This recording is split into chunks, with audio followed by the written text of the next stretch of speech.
On Wednesday morning, in a voice vote, Republicans in the House of Representatives voted to strip Republican Representative Liz Cheney of her leadership position as the number 3 Republican in the House. This is the second time since February that Republicans have held such a vote. They tried to get first time in February. That vote failed. They could not remove Liz Cheney at that time. But as the months dragged along, more and more Republicans decided they wanted to be the party of Trump, so they were able to finally remove Liz Cheney from her leadership position yesterday.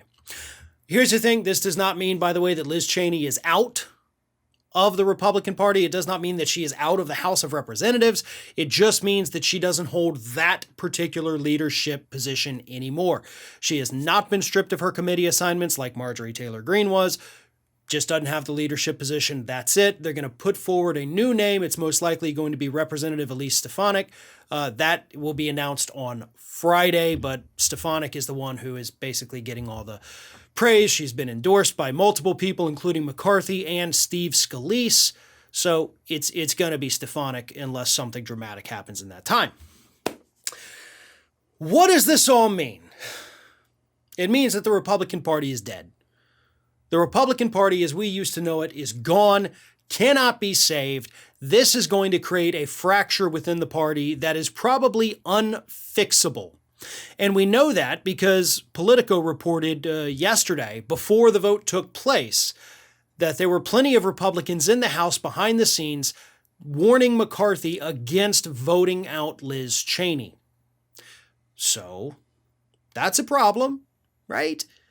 I mean, you can't have all these people behind the scenes telling you, you can't do this or, we're going to revolt, and then go ahead and do it and not expect them to revolt. Of course, maybe those Republicans were just issuing empty threats. Who knows? But I do believe that this was the moment, right?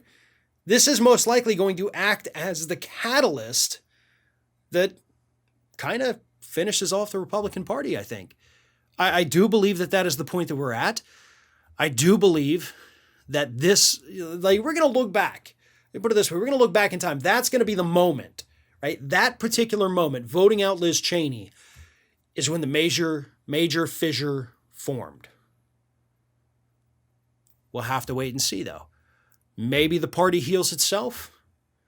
Maybe they don't face any kind of backlash. However, there's already pretty intense public backlash. Focus groups and polls have shown that Republican voters and swing voters, by the way, did not want this to happen.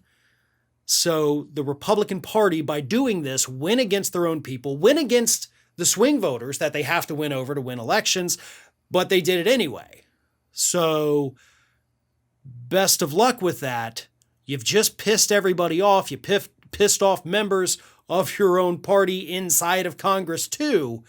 So I don't know what your end game is here, but I'm hoping it's strong because otherwise you just flushed your whole party down the toilet. And to be honest, you all deserved that.